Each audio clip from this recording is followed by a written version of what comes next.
सर्वेभ्यो नमो नमः। आज संस्कृत व्याकरण क्लास में आप सभी बच्चों का हार्दिक स्वागत है। और आज मैं पढ़ाने जा रहा हूँ संधि। बहुत सारे बच्चों ने संधि का डिमांड किया था। संधि से 5 नंबर के क्वेश्चन आते हैं। संधि विच्छेद पूछता है, संधि पूछता है, और कभी कभी वर्णों का संयोग जो होता है कैसे बनता है, इस पर भी उसमें प्रश्न आए हैं। तो इस सब पर मैं प्रकाश डालूंगा, आप ध्यान दें। चलिए आते हैं। संधि है क्या, संधि की परिभाषा क्या है? तो लिखे हैं कि 2 वर्णों के मेल से जो नया वर्ण, जिसको आप देखेंगे लिखा है विकार, उत्पन्न होता है, उसे संधि कहते हैं। 2 वर्ण, आप ध्यान रखिएगा, वर्ण में स्वर भी आते हैं और वर्ण में व्यंजन भी आते हैं। तो 2 वर्ण के मेल यानी जब मिलेंगे, 2 वर्ण मिलेंगे तो उनसे जो नया वर्ण बनेगा उसे ही संधि कहते हैं। अब देखिए, जैसे उदाहरण में दिया है सचिव जोड़ आलय, सचिवालय।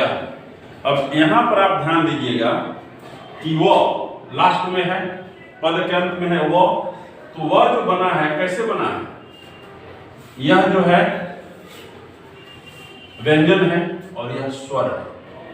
तो व के साथ जब अ मिला तब जाकर वह बना, और यहां आ है ही पहले से, तो अ और आ इसी का मेल हो रहा है। यहां पर यही दोनों मिल रहा है।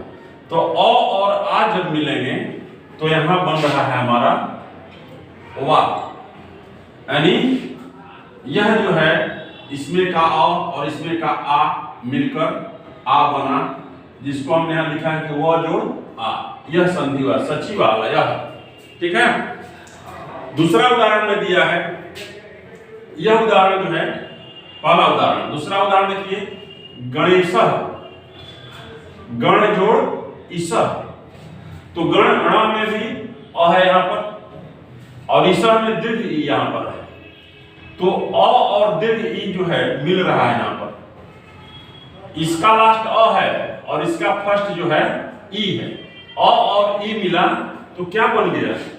ए बन गया। हमने लिखा है अणे, अणा में ए बन गया, गणेश, संधि हो गया। ठीक इसी तरह एक निश्चय, निह जोड़ चय, यहां सप्त संधि है, तो विसर्ग का यहां तालाबेश हो गया। हमने लिखा है विसर्ग का तालाबेश हो गया। तो यह 3 उदाहरण जो दिया है मैंने, ये संधि के जो भेद हैं उनमें से एक उदाहरण हमने आपको दिया है। जैसे के लिए अब संधि के कितने भेद हैं? तो संधि के मुख्यतः 3 भेद। पहला है स्वर संधि, दूसरा है व्यंजन संधि, और तीसरा है विसर्ग संधि। स्वर संधि, स्वर संधि से स्पष्ट है कि आपने स्वर को पढ़ा है। तो ध्यान रखिए कि संस्कृत में 13 स्वर हैं, ये दिमाग में रखना होगा बात आपको, जिसमें आपको क्या बढ़ जाता है केवल मैं दिखाता हूं स्वर में, थोड़ा सा ध्यान दीजिएगा।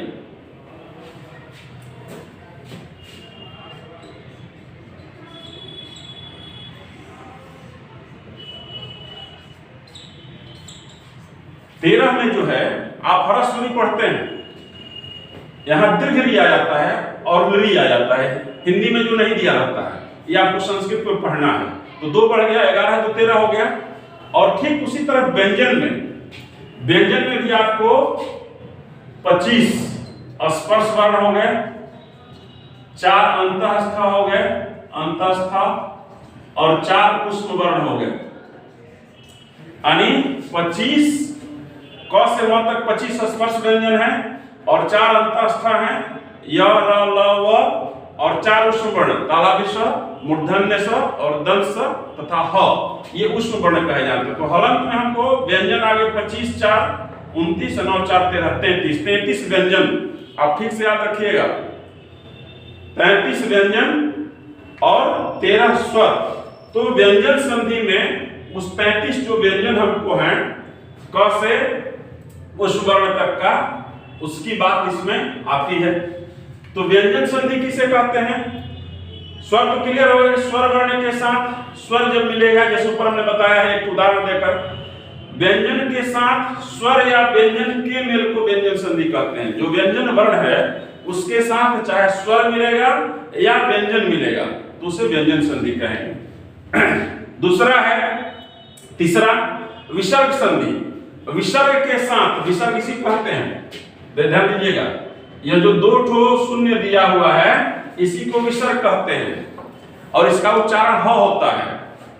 तो विसर्ग के साथ स्वर या व्यंजन के मेल को विसर्ग संधि कहते हैं। ठीक है, अब संधि के जो भेद हैं उनके प्रकार में पढ़ेंगे। चलिए आते हैं। चलिए बच्चों, तो अब हम देखते हैं कि स्वर संधि जो हमने पढ़ा है कि स्वर के साथ स्वर वर्ण के मेल को स्वर संधि कहते हैं। तो स्वर संधि का भी भेद है। संधि का जो 3 भेद है उसमें जो स्वर संधि है, तो स्वर संधि के भेद वैसे 8 हैं, लेकिन हम लोग को 5 ही मूल रूप से पढ़ना है। अब 5 ही पर फोकस करेंगे, इसलिए क्रैश कोर्स की बात है, 3 छोड़ेंगे। पहला है दीर्घ संधि, दूसरा है गुण संधि, तीसरा है वृद्धि संधि, चौथा है यण संधि और 5वां है अयादि संधि। किताब में कहीं कहीं दूसरे ढंग से भी दिया है सीरियल, तो सीरियल से आप मत घबराइएगा। बहुत लोग सीरियल से कहेंगे ऐसे हो गया वैसे हो गया, उसको नहीं जाना है। तो 5 संधि हमको मूल रूप से पढ़ने हैं और इसी से जो है प्रश्न आता भी है आपका, ठीक ना। तो अब दीर्घ संधि जो है, दीर्घ संधि क्या है इसको हम समझाएंगे। तो जो स्वर संधि है हमारा, उसमें जो दीर्घ संधि है उसका हम उदाहरण यहाँ पर कुछ दिए हुए हैं, आप देखिए।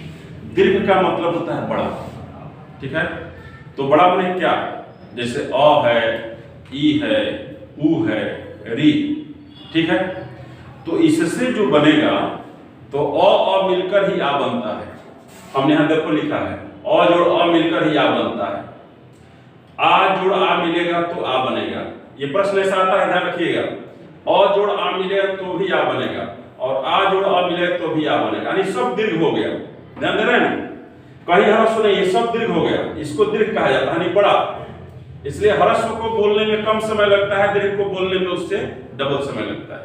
आपने व्याकरण में सुना होगा, ठीक। यहाँ देखिए ह्रस्वी ह्रस्वी मिलकर दीर्घ ई बन गया, दीर्घी दीर्घी मिलकर दीर्घी, ह्रस्वी दीर्घी मिलकर दीर्घी और दीर्घी ह्रस्वी मिलकर दीर्घी बनता है, ठीक है। तो अब इसका उदाहरण हम देख लें कैसे। जैसे दैत्य जोड़ अरिह, दैत्य जोड़ अरिह में य में यहाँ देखिएगा, य में क्या है, य जोड़ अ है, तब न यह बना। यहाँ दिया हुआ अ, तो यहाँ का अ और यहाँ का अ, ये भी अ है, जोड़ अ हो गया। तो अ मिलकर क्या बना, या, ठीक है। दैत्यारिह शब्द बन गया दैत्यारिह। दूसरा देखिए आ और आ, ये भी दीर्घ है, तो विद्या, द्या, य में क्या है, आ है, यहाँ पर आ है और यहाँ भी आ है, तो दोनों आ जब मिल गया क्या बन गया, विद्यालय। एकदम ध्यान से देखिए, कहीं कोई दिक्कत नहीं है, फिर समझने में दिक्कत नहीं होगी। तीसरा देखिए अ और आ मिलकर बनेगा आ, तो रत्न न में क्या है, न जोड़ अ और आ यहाँ ऑलरेडी पहले से है, तो अ आ मिलकर क्या बन गया, आ, रत्नाकरः, ठीक है। आ जोड़ अ मिलकर बनेगा आ। अब देखिए विद्या, द्या, अ जोड़ आ है यहाँ पर, और अर्थी में भी क्या है, जोड़ अ है, तो आ और अ मिलकर क्या बन गया, आ बन गया। ये क्लियर हो गया कि ह्रस्व के साथ दीर्घ मिले तो दीर्घ होगा, चाहे दीर्घ के साथ ह्रस्व मिले तो दीर्घ होगा, चाहे दीर्घ दीर्घ मिले तो दीर्घ होगा, ह्रस्व ह्रस्व मिले तो दीर्घ होगा, इसलिए उसे दीर्घ संधि कहते हैं। अब देखिए ह्रस्वी में भी यही बात है। गिरि जोड़ इंद्र, र में क्या है, र में ह्रस्वी है, इंद्र ह्रस्वी है, तो ह्रस्व ह्रस्व मिलेगा क्या बन जाएगा, दीर्घ बनेगा, गिरिंद्र। देखिए र जोड़ दीर्घ बना कि नहीं बनाई, गिरिंद्र। यहाँ देखिए दीर्घ दीर्घ मिलकर मही जोड़ ईस है, अब ह में क्या है, दीर्घ है, कैसे कि ह जोड़ दीर्घ ई जब करेंगे तो ही बनेगा, ऐसा में भी दीर्घ ई है, तो यहाँ महीसा दीर्घ ही रह गया। अब ह्रस्व दीर्घ मिलकर जैसे गिरी जोड़ ईस, तो र में ई है और यहाँ भी दीर्घ ई है, दोनों मिला तो यहाँ दीर्घ बन गया गिरीशा। इस तरह से अ और आप ह्रस्व ई का देखें, अब उ और री का देखेंगे। अब देखिए दीर्घ संधि में हमने उ की बात की है, तो ह्रस्व मिलकर दीर्घ उ, दीर्घ उ मिलकर दीर्घ उ, ह्रस्व मिलकर दीर्घ उ। और इसी तरह से दीर्घ ह्रस्व दीर्घ मिलेगा तो दीर्घ होगा, और दीर्घ उ ह्रस्व आएगा तो भी दीर्घ होगा। जैसे देखिए विधु, अब विधु में क्या है, ध में उ है, यहाँ ध में उ लगा हुआ है, यहाँ उ ऑलरेडी पहले से है तो उ मिलकर क्या हो गया, दीर्घ हो गया। ध में या दीर्घ उ लग गया, विधुदय। ठीक है। दूसरा है दीर्घ उ और ह्रस्व, तो चमू में भी दीर्घ है और यहाँ ह्रस्व है। म जोड़ दीर्घ उ और यहाँ ह्रस्व है, तो दीर्घ उ और ह्रस्व मिलकर क्या हो गया, दीर्घ उ हो गया। इस तरह से चमुत्साह, इससे आप क्लियर हो जाएंगे। अब देखिए जो री दिया हुआ, री दीर्घ री बन जाता है, ह्रस्व री दीर्घ री बन जाता है। तो मातृ अजोड़ ऋणम, तो त में रीकार है और एक री ऑलरेडी पहले से है, तो री मिलकर यहाँ दीर्घ री हो गया, यह चिन्ह हो गया दीर्घ री का, तो अब क्या आ गया, दीर्घ री आ गया, मातृणम। इस तरह से हमारा स्वर संधि जो है समाप्त हो रहा है। स्वर संधि में जो दीर्घ संधि है वह समाप्त हो गया। अब दूसरा है गुण संधि। गुण संधि में हम क्या करते हैं कि जैसे प्रथम पद के अंत में अ आ है, यह प्रथम पद है, द्वितीय पद भी कहा जाता है, ध्यान रखिएगा। प्रथम पद के अंत में अ आ के बाद यदि ह्रस्वी दीर्घी हो तो ए हो जाएगा, तथा ह्रस्वी दीर्घ हो तो ओ हो जाएगा, री हो तो अर हो जाएगा, री हो तो अल बन जाता है। मूलतः ए ओ अर को हम गुण कहते हैं। जहां इस तरह का दिखाई पड़े तो आप समझिएगा कि वह गुण संधि है। चलिए हम लोग गुण संधि का अब थोड़ा देखें। यहाँ पर हमने बताया है कि ए ओ अर और अल को गुण कहा जाता है, लिखा है नोट में, ताकि आप याद रखें कि जब भी आएगा ए ओ और अल का तो तुरंत पकड़ लेंगे। अब जैसे अ के बाद ह्रस्वी हो या दीर्घी हो, या आ के बाद ह्रस्वी हो या दीर्घी हो। अब देखिए यहाँ व में अ है, व जोड़ अ, ई है, यहाँ पर जोड़ ई मिल गया, तो अ और ई क्या हो गया, मिलकर के यह बन गया ए बना ना यहाँ देवेंद्र। क्लियर हो गया। यह बता रहा है कि अ ई मिला तो ए बन गया। यहाँ देखिए दूसरा उदाहरण, आ महाजोड़ इंद्र, आ है, यहाँ ह में क्या है, आ है, और यहाँ क्या है, ई है, तो आ और ई मिल गया तो ए बन गया। यानी अ ई मिलेगा तो भी ए बनेगा, और आ ई मिलेगा तो भी ए बनेगा। ये हो गया महेंद्र। ए वाला उदाहरण क्लियर हो गया। अब दूसरा उदाहरण देखिए, अ के बाद ह्रस्व हो या दीर्घ हो, आ के बाद ह्रस्व हो या दीर्घ हो, दोनों में क्या होता है, ओ बन जाता है। जैसे सूर्य, यह है लास्ट में, तो यह में क्या है, अ है, आ जोड़ उ है, अ उ मिलकर क्या हो गया, ओ हो गया, सूर्योदय है। उसी तरह से आ है, महा, ह में आ है, ह जोड़ आ जोड़ है उ, तो आ और उ जो मिला क्या बन गया, ओ बन गया, महोदय। ठीक है। अब उसी तरह से अर में आइए, अ और री जब मिलता है, यह प्रश्न आप लोगों को आता है, ध्यान रखिएगा क्या बनता है। यह हमारे लिखने का मकसद ये है कि आपको जब ऐसा प्रश्न आए और ये मिलकर क्या बनता है, कभी ह्रस्वी ही दे दिया तो आपको लिखना होगा कि क्या बनता है, ए बनता है। आ ये मिलकर क्या बनता है, ए बनता है। आ मिलकर क्या बनता है, ओ बनता है। ये भी मिलकर क्या बनता है, ओ बनता है। यह मिलकर अर बनता है, लिखे हैं, ये मिलकर अल बनता है। तो एक नंबर का सवाल पूछ रहा है, आप पिछले साल का क्वेश्चन को देखिए, इसलिए मैंने इसको भी साथ साथ लिखा है, संधि ही है लेकिन इसको मैंने लिखा। अब देखिए अ और री मिलकर अर बनता है, तो देव में क्या है, व में अ है, और री ऑलरेडी पहले से यहाँ है, तो अ और री को मिलकर बना देवर्षि, व के बाद जो अर बना हुआ रेफ हो गया, अर का रेफ हो गया। इसी तरह से आ के बाद री है महा जोड़ ऋषि, आ है यहाँ ह में क्या है, आ है और ऋषि है, तो आ और री मिलकर क्या बना, महर्षि। क्लियर है। उसी तरह से तवल अ जोड़ री मिलेगा तो अल बनेगा, तो व में आ है, व जोड़ आ जोड़ ली है, और ली मिला तो अल बन गया, तो यहाँ लिखा है तवलकारः। इस तरह से गुण संधि आपको खत्म हो गया। आप ध्यान दीजिएगा, लंबोदर आ जाए, लंब जोड़ उदर, ठीक ना, ब्रिकोदर, ब्रिक जोड़ उदर, यानी ओ जहां मिला, ए जहां मिला और आपको अर जहां मिला, तो आप आंख मूंद कर उसको गुण संधि मान लीजिएगा। ठीक है, आगे चलते हम लोग वृद्धि संधि के बारे में पढ़ेंगे। वृद्धि संधि क्या है, स्वर संधि का जो भेद है, वृद्धि संधि, उसके बारे में। तो वृद्धि संधि लिखा है कि अ आ के बाद ए आई आए तो आई बनता है। ध्यान रखिएगा, हिंदी में इसको हम ऐ कहते हैं, लेकिन संस्कृत में इसे आई कहते हैं, पक्की बात है।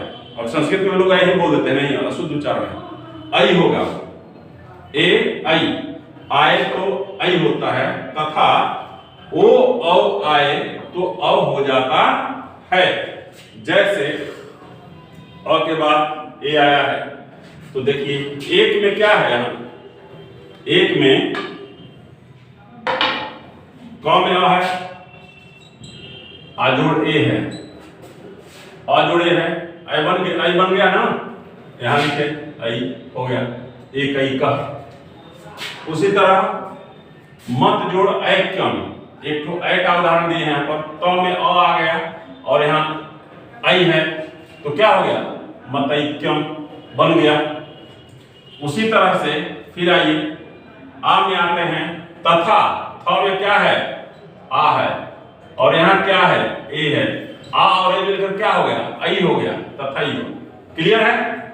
उस तरह से फिर दूसरा उदाहरण, अ के साथ ओ और है, तो अब देखिए अ के साथ यहाँ जल, ल में आ है और ओ है, औ मिलकर क्या हो गया, औ हो गया, जलौघा। फिर आ में महा जोड़ औषधि, ह में आ है और यहाँ पर क्या है, ओ है, तो आ ओ मिल गया तो क्या हो गया, औ हो गया, महौषधि। इस तरह से वृद्धि संधि क्लियर होगा। वृद्धि मतलब समझिएगा कि आई और औ जो आवे उसको वृद्धि कहते हैं, वृद्धि राध सूत्र है। ठीक है, चलिए आगे आते हैं। चलिए यण संधि के बारे में पढ़ते हैं। यण संधि से लगभग सवाल आता ही है, और जो सवाल आता है उसको आप ध्यान से देखिएगा, मैं बता रहा हूं। यण संधि है क्या, तो हरस्वी, हरस्व, हरस्वरी और लृ, ध्यान रखिएगा। हरस्व है तो दीर्घ भी बन जाता है, जैसे अ से आ बनता है, उसी तरह हरस्वी से दीर्घ बन जाएगा, हरस्व से दीर्घ बन जाएगा, हरस्वरी से दीर्घ री बन जाएगा, लृ दीर्घ नहीं होता है। ठीक है, के बाद कोई भिन्न स्वर आए, यदि यह मिल जाए और इसके बाद कोई भिन्न स्वर, यानी अ आ जाए, आ जाए, ए आ जाए, ओ आ जाए, भिन्न स्वर कुछ भी आ जाए, तो इनके स्थान पर क्रमशः क्या बनता है, य। ये प्रश्न आया हुआ है, य वाला।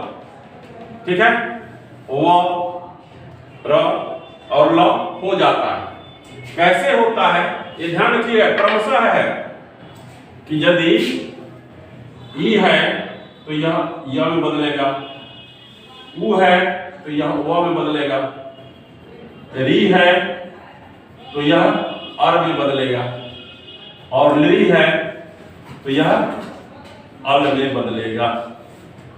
ठीक है, चलिए बच्चों देखिए, यहाँ हमने कहा कि ई जो है इसका यह हलंत होगा, यह हलंत, खाली पूरा यह मत समझिएगा, उ का वह हलंत। यहाँ जो री दिए हैं अर नहीं, यह जो है र होता है हलंत, और यहाँ भी जो है अल होता है, ल होता है, केवल हलंत ही बनता है। तो 1 2 3 4 ये क्रमशः होते हैं, क्रमशः जो लिखा हुआ है, ई का य, उ का व, री का र और लृ का ल हो जाता। देखिए उदाहरण जैसे इति, इति में त जोड़ ई है ना, और ई के बाद क्या आ गया है, आ आया है, आ। तो यदि ई के बाद आ गया, आपका क्या कहता है, कोई भिन्न स्वर, तो आप भिन्न स्वर है कि नहीं है, तब तो यह ई जो है किसमें परिवर्तित हो जाएगा, य में परिवर्तित हो जाएगा। ई और आ मिल करके ये बन जाएंगे या, इसलिए कि य आ जोड़ आ बनेगा। ई के जगह पर ये बनेगा ना, हमने लिखा है यहाँ, ई के जगह पर यह बनेगा, तो यह बन गया, और आ लग गया तो या हो गया, क्या बन गया, इत्यादि। ठीक है। दूसरा देखिए, यदि यहाँ द में भी क्या है, ह्रस्वी है, और यहाँ अ है, यहाँ आपने देखा कि आ है और यहाँ पर अ है, तो ई और अ जब मिलेगा तो भी क्या बनेगा, यह ही बनेगा। तो यद्यपि यहाँ क्या हो गया, द और य जोड़ अ हो गया, यद्य यह बन गया, यह बना यहाँ भी। अब देखिए यह तो हो गया, ई का यह बनता है, अब उ का व बनता है। नंबर 2, सु जोड़ आगतम, स में उ है, स जोड़ उ है, इसके बाद क्या आ गया, आ गया ना, उ के बाद क्या आ गया, आ। तो यहाँ देखिए आ जो आया है, तो उ और आ मिलकर क्या बनेंगे, उ किसमें बदल जाता है, व में, तो व जोड़ हो गया आ, व हो गया यहाँ पर स्वागतम। ठीक है। उसी तरह अनु जोड़ अय, न आ जोड़ उ है, उ किस में बदलेगा, व में बदलेगा, और व में बदलेगा तो व बदल गया। इसके बाद क्या है, अ है, तो ये पूरा क्या हो जाएगा, व हो जाएगा, तो यही हो गया अनुवय, पूरा व बन गया ना, उ का व बन गया।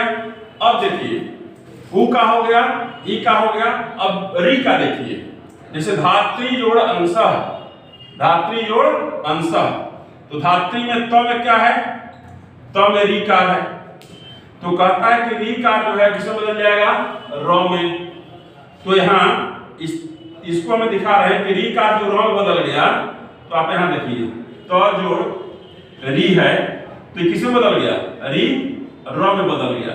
तो आपको पता है ना कि त और र जब मिलते हैं तो क्या हो जाता है, त्र बनता है, और अ है इसके पहले से, तो त्र हो गया, धात्रांशः, यहाँ संधि हो गया है। ठीक है। अब लृ जोड़ आकारः, ठीक है, ल में री है, ल में क्या है, री है, और री के बाद अ आया है, भिन्न स्वर है, तो री का क्या होगा, री का र बनता है, तो यह क्या हो गया, लृ लकारः, लृ जो है र बन गया, लकारः। अब हम लोग अयादी संधि, जो पांचवा भेद है स्वर संधि का, उसको हम देखें। यहाँ पर कहता है कि ए ऐ, फिर मैं दोबारा ध्यान दिला रहा हूँ, इसको ऐ कहते हैं, ऐ नहीं, ऐ हिंदी में कहा जाता है और संस्कृत में इसे ऐ कहा जाता है। ए ऐ ओ औ के बाद कोई स्वर आए तो ए के स्थान पर आए हलंत रहेगा, आई के स्थान पर आए, ओ के स्थान पर औ, और औ के स्थान पर आव हो जाता है।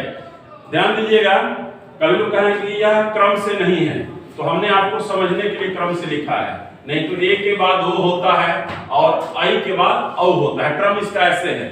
तो हमने आपको समझने के लिए कि ए ऐ आप पढ़े हैं, ओ औ पढ़े हैं, इसलिए हमने इसको लिखा है, ध्यान दीजिएगा। नहीं तो संस्कृत में ए के बाद ओ दिया है, आई के बाद ओ दिया है। तो यह क्लियर हो गया। अब उदाहरण देखिए, उदाहरण में जैसे हमने लिखा है ने जोड़ अनम, नयनम, नयनम, तो ए है यहां पर, तो ए देख रहे हैं, ए किसमें बदल जाएगा, आय में, यानी यहां इसको यदि हम थोड़ा तोड़ते हैं तो क्या होगा, न जोड़ आय, जोड़ क्या है, अनम, अनम। अब ध्यान दीजिए, न में अ लगा तो क्या बन गया? न बन गया। और य में अ लग गया तो क्या बन गया? य बन गया। अनम है ही, नयनम। हो गया कि नहीं हो गया संधि?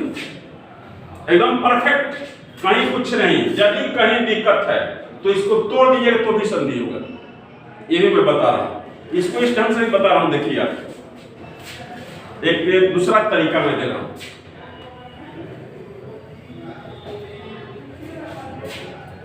जैसे नयनम लिखा हुआ है, न जोड़, इसको वर्ण विच्छेद कर देंगे। न जोड़ अ जोड़ य जोड़ अ जोड़ न जोड़ अ जोड़ म। सबको मैंने लिख दिया ना, नयनम को तोड़ दिया, वर्ण विच्छेद कर दिया। अब देखिए एक शब्द आ रहा है अय, और कहीं भी अय नहीं है, अय आ रहा है। तो यदि ऐसे भी जाएंगे तो अय को हम किस में बदल देंगे? ए में, ठीक ना?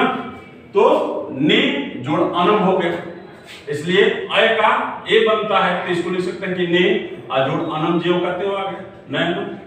ये भी प्रक्रिया है, इससे भी आप कर सकते हैं। समझने के लिए दोनों मैंने आपको बता दिया है, और उदाहरण देने के लिए आता है कि आप अयादि संधि का उदाहरण दें। तो ये हो गया नयनम।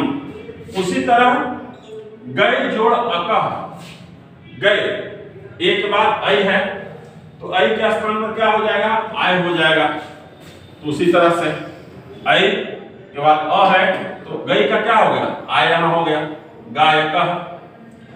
भवनम, भो ओ है, ओ का अ में बदल जाएगा। देखिए वहां लिखा हुआ है, तो अ आएगा तो भवनम हो जाएगा। ओ का अ हो गया ना, अनम है ही, जोड़ अनम क्या हो जाएगा? अ हो जाएगा। अब भ है ये है तो क्या हो जाएगा? भवनम। फिर यहां प जोड़ अकह, अ है तो अ का स्थान आव ले लेगा, और यहां आ गया पावक। इस तरह से अयादि संधि खत्म हो गया। अब नेक्स्ट में हम लोग विसर्ग और व्यंजन संधि के बारे में पढ़ेंगे। धन्यवाद।